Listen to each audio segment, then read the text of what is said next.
Chapter 3: The Meeting. Must have been formulating plans all night, which may well all change once we obtain more information from Henry. So woke up this morning feeling like crap, had less sleep than usual, and trust me, that is never enough. Not only did Simon come through last night, not only sent us the address of the meeting in London, but also the location of Henry's place on St. Halb. Well played, that man. Now with the aid of Google Maps, we can work out what type of terrain we may be dealing with. Plus I can now start making plans of getting us 3 there and back. Saw from my search of the internet the island did not have an international airport. It was in fact serviced from the neighboring island of St. Bethanie by a daily float plane service to the south. From what I could work out, this was the most populated part, with a small town going by the name of Jowl. On a closer examination of the map, a street called Joshua Boulevard ran up the middle before disappearing into what appeared to be a rainforest, only to reappear at a crossing. The island is, in fact, 2 islands joined by, what I could work out, a 100-meter concrete bridge spanning the gap between them. Big enough for commercial vehicles to pass over. This will be a problem if we need to make our escape down to the south. The thugs might make it to the crossing before us, blocking our route. We'll plan for this later. For the North Island, it appeared from the map most of the island is covered with rainforest, with small clearings scattered among the woods, in each several buildings. Henry's property is in a clearing to the northeast, various outbuildings, and 1 principal residence. These will need to be cleared. Behind the house, between it and the sea, were rows of planted vegetation, but from the map, I couldn't perceive what. Sure, Henry will explain what they are later today. Out from the shore in the direction of St. Bethanie is what appeared to be a jetty protruding out towards the ocean, which might come in handy if things go wrong on our exit. Google Maps and the internet are useful to a point, but not knowing how old the charts are, they might have had their drone flown over years ago. Now everything might be different. With the way our luck goes, a town would have sprung up on the North Island with hundreds of residents. With any luck, Henry will process a newer and more detailed map of the area, plus a comprehensive plan of his property. Can't do much more by looking at computer maps, so quick coffee before looking on how to get to St. Halb, as the time was getting on and still needed to book my train ticket. Packed my bags for the cruise shindig at the Royal Opera House last night, so a little wiggle room on time. From what I found out, there were flights 3 times a week from London Heathrow. The issue will be once we land, as the float plane only operated first thing in the morning around about 10 o'clock. The international flight lands at 11 o'clock. Due to the problem with connecting flights, we will be spending a few nights on the sunny island of St. Bethanie. We'll check on boat rentals when I come back tomorrow. Train ticket booked on my phone. The beauty of this is I can reserve a seat at the back of the carriage. Significant for 2 reasons. I hate people sitting behind me, plus I can keep under observation my fellow travelers and monitor everything that goes on. Call me paranoid, but I like knowing what is happening around me. The train leaves in around 2 hours, so better move my arse, as the station is about an hour's walk. The train arrived on time, which meant not too long standing with the other passengers who were all in some sort of hurry, pushing and shoving to try to stand where they believed the doors would line up with their part of the platform. Took up my seat at the rear of the carriage with the small table located in front of me folded down, which now sat my open notebook. Towards the center, a group dressed in striped football shirts. All of them seemed to be having a fantastic time with several beers and singing some sort of football song, to the annoyance of a couple of businessmen seated in the seats behind. Doesn't bother me, as long as they don't come annoying me. Reminds me of times in the army when groups of my fellow riflemen headed home at the weekends. Near the other end, a young woman who looked like she wanted the world to swallow her up as her daughter was having a hissy fit and screaming the place down.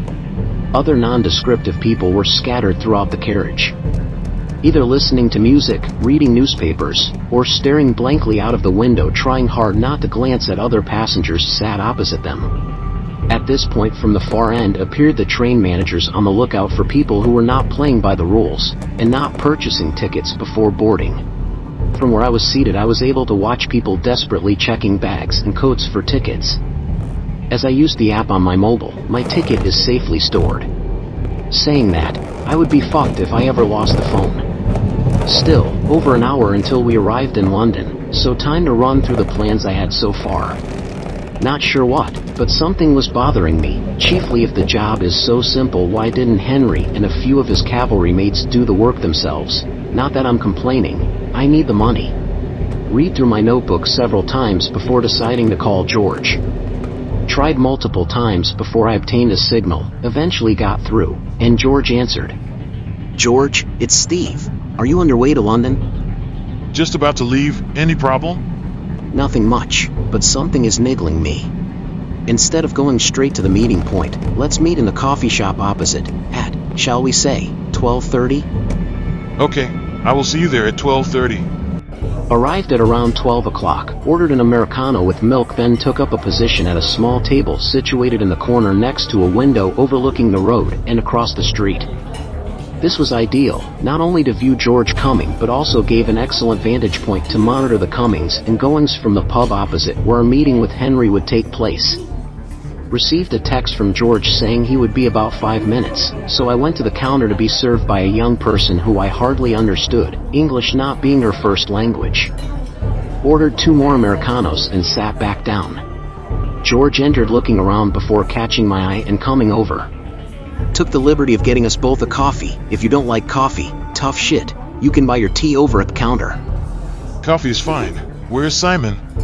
Something is bothering me, George. Like, why is Henry and his mates not doing the job themselves? And you know me, only trust people I got acquainted with.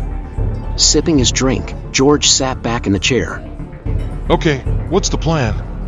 Showed the notebook to George, who proceeded to spend the next 5 minutes going through it before saying, Not too bad so far, but why is Simon not here with us? Think about it, George.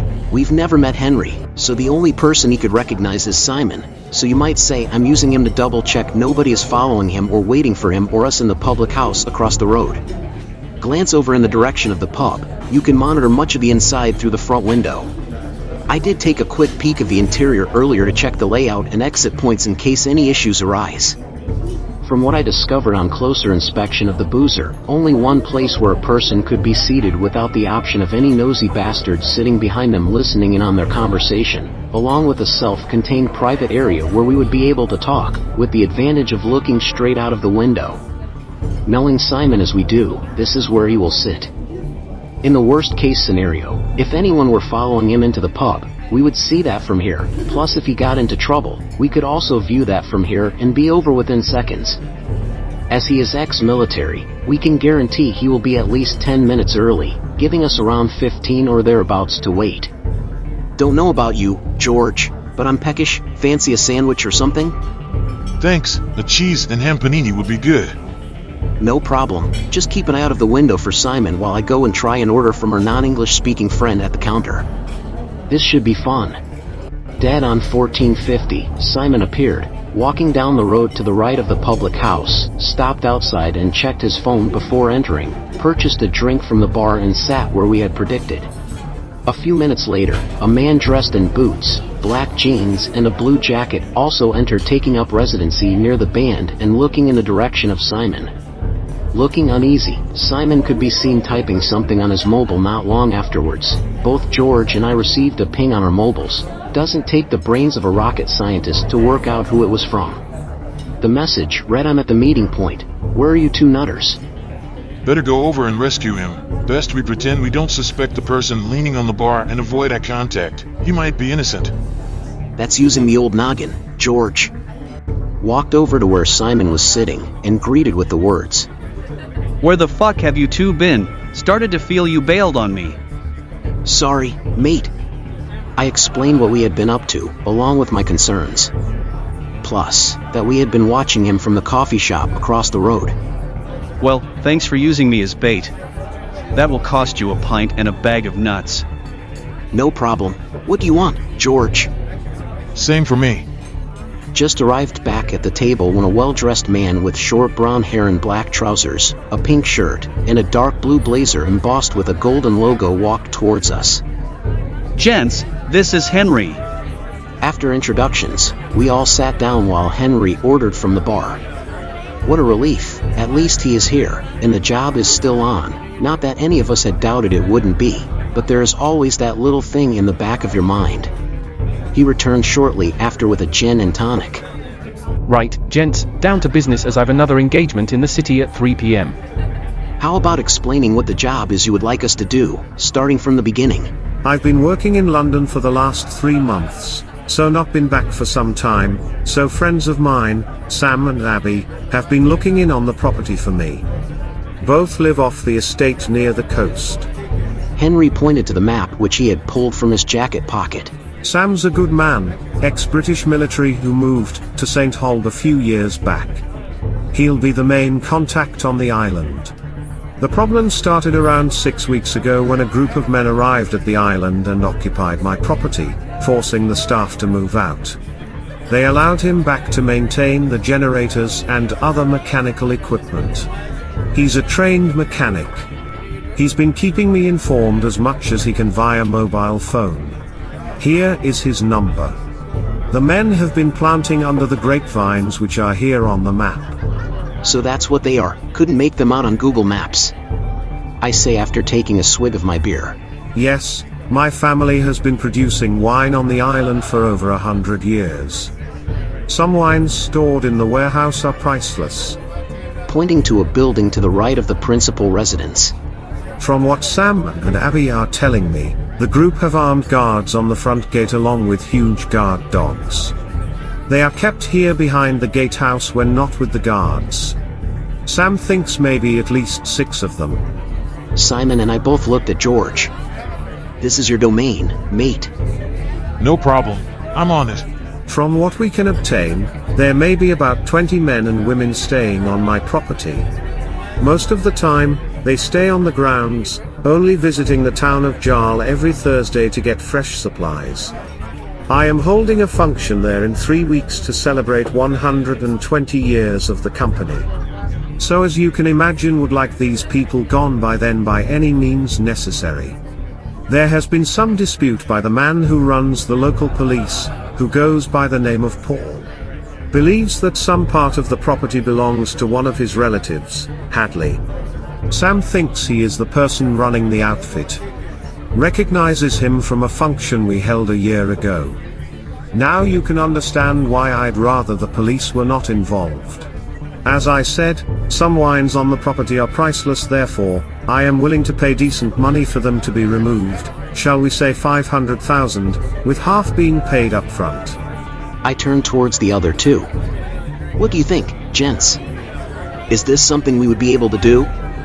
Both Simon and George nodded in agreement. Okay, Henry, we are in. Just a few questions for now. First, got any detailed maps of St. Halb in your home?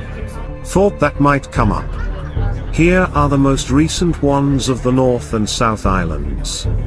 Afraid they are a few years old. When it comes to the layout of the property, Abby will provide them. She worked for me for a couple of years and knows the place inside out. Next question. You said armed guards operated the gate. We will take it as read that there are more people, so we are going to need weapons of our own. Any contacts who can help us in this matter? Have a connection in Jarl, Steve, who can assist with this matter. Her name is Katie, and she runs the local coffee shop with her husband Cody on Joshua Boulevard, among others, shall we say not so legal businesses on the island. Give me a moment to note down her details. Henry went to the bar, grabbed a notebook and pen and was about to start writing before we had to stop him. What's the issue? Your acquaintance, Simon. Would you like to tell him? Sure, no problem.